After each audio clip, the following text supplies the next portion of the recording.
வணக்கம் மக்களே. ஊர் என்ன சொல்லுது யூடியூப் சேனலுக்கு உங்க எல்லாரையும் அன்போடு வரவேற்கிறோம்.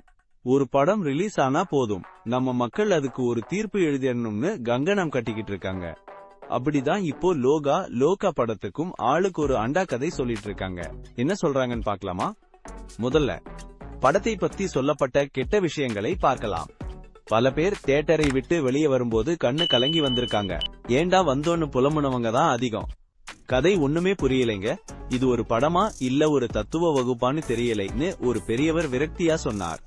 இன்னொருத்தர், படம் ஒரு 100 வருஷம் ஸ்லோ மோஷன்ல எடுத்த மாதிரி இருக்கு, ஒவ்வொரு நொடியும் 1 மணி நேரமா ஓடுதுன்னு புலம்பினார்.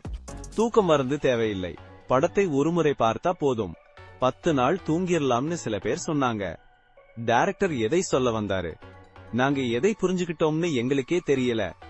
படத்துல 4 பேர் சுத்தி வந்து பேசியிருக்காங்க, இதுக்கெல்லாம் ஒரு 2000 ரூபாய் டிக்கெட் போட்டு பார்க்கணுமா கேட்ட சில இளைஞர்கள். இந்த கதைக்கு யூடியூப் ஷார்ட்ஸ் இன்னும் தெளிவா இருக்கும்னு நகைச்சுவையா சொன்னாங்க. நடிகர்கள் நடிப்பை பற்றி கூட சிலர் குறை சொன்னாங்க, ரொம்ப செயற்கையா இருந்ததாம். ஆனா இன்னொரு பக்கம் சில பேர் மண்டை உருகி வந்திருக்காங்க. இது ஒரு படம் இல்ல, ஒரு கலைப்படைப்புன்னு ஒரு இளைஞர் பெருமையா சொன்னார். இந்த மாதிரி படங்களை எல்லாம் புரிஞ்சுக்க ஒரு மனப்பக்குவம் வேணும். புதுமையான கதைக்களமும் ஆழமான கருத்துக்களும் என்னை யோசிக்க வச்சது. கண்டிப்பா எல்லாரும் ஒரு தடவை பார்க்க வேண்டிய படம்னு ஒரு கல்லூரி மாணவி சொன்னாங்க. படத்தின் காட்சியமைப்புகள், ஒளிப்பதிவு, பின்னணி இசை எல்லாமே பிரமாதமா இருந்ததாகவும் ஒவ்வொரு காட்சியும் ஒரு ஓவியம் மாதிரி இருந்ததாகவும் பலர் பாராட்டினார்கள்.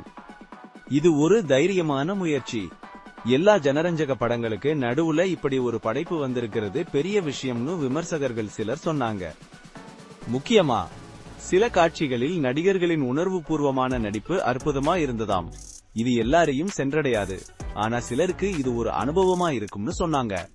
சரி, இந்த நல்லது கெட்டதுக்கு நடுவுல ஒரு மூன்றாவது ரகமான சில விஷயங்களும் இருக்கு. ஒருத்தர், என் காசெல்லாம் வேஸ்டா போச்சு, இந்த மாதிரி படமெல்லாம் இப்போ வந்தா ஓடாதுன்னு கோபமா திட்டிக்கிட்டு இருந்தார்.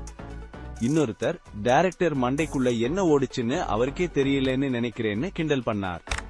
சில ரசிகர்கள் படத்தை புரிந்து கொள்ளாதவர்களை பார்த்து, உங்களுக்கு எல்லாம் ஒரு மெசேஜ் படம் பார்த்தா புரியாதுன்னு சமூக வலைதளங்களில் சண்டையே போட்டுக்கிறாங்க.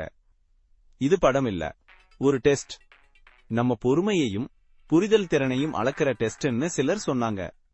மொத்தத்துல இந்த லோகா படம் மக்களுக்கு ஒரு பெரிய விவாத மேடையை உருவாக்கி கொடுத்திருக்கு. இப்போதைக்கு லோகா படம் பத்தியூர் என்ன சொல்லுதுன்னு நம்ம பார்த்தாச்சு. என்ன மக்களே, நீங்க என்ன நினைக்கிறீங்க? நீங்க லோகா படம் பார்த்தீங்களா? உங்க கருத்து என்னன்னு கமெண்ட் பாக்ஸ்ல சொல்லுங்க. மீண்டும் ஒரு சுவாரஸ்யமான தலைப்போட உங்களை சந்திக்கும் வரை நன்றி, வணக்கம். ஊர் என்ன சொல்லுது சேனலை சப்ஸ்கிரைப் பண்ணுங்க. இந்த வீடியோ பிடிச்சிருந்தா லைக் பண்ணுங்க, ஷேர் பண்ணுங்க. அடுத்த வீடியோல பார்ப்போம்.